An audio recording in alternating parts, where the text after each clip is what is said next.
এমন মালিক কেমনে ভুলে গেলাম? একটা সেজদা দাও নাই আজকের সারা দিনে। দয়া করে আমি অনুরোধ করি তোমরা চলে যাও। সারাদিনে যারা এক ওয়াক্ত নামাজ পড়ো নাই, এই হাইওয়ান, মানুষরূপী পশু, তুমি চলে যাও। যাও বাবা, চলে যাও। তোমার মতো নাফরমান না শুনলেও চলবে। যা, বাইর হবে এটা। তুই আল্লাহর দুশ্মন বেটা। যে কপালে সেজদা নাই,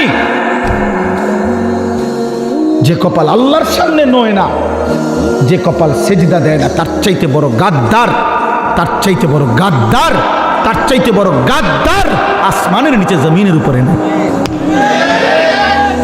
তোমার চাইতে নিকৃষ্ট আর কোনো কেউ নেই। তুমি আমার কথা রাগ করবা তো তুমি রাগ করলে কুত্তারে জিগাইও। কুত্তা, একটা কুত্তারে জিগাইসবে নামাজি, সেজদা যারা দিলা না, একটা কুত্তারে জিগাইও যে কুত্তা তুই সেজদা দিলি না কেন, তুই নামাজ পড়লি না কেন? তখন কুকুর বলবে, হে নাফরমান, আমারে আল্লাহ সেজদা দিতে বলে নাই, আমার উপরে নামাজ ফরজ নাই, আমারে আল্লাহ নামাজের যোগ্যতাই দেয় নাই, আমার মধ্যে সেজদার কোনো অনুমতিই নাই, আমারে সেজদা দিতে আল্লাহ আদেশ করে নাই, এই জন্য আমি কুকুর সেজদা দেই নাই।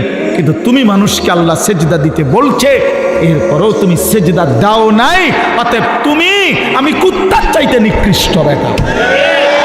কুত্তা এই কারণে সেজদা দেয় না, তাকে আল্লাহ বলে নাই, তোকে বলছে নাফরমান, তোকে বলছে, তোকে সেজদা দিতে বলছে। বিবেক থাকলে ঘরে যাইও না, এখন সেজদা দাও, এখন দাও, এখন।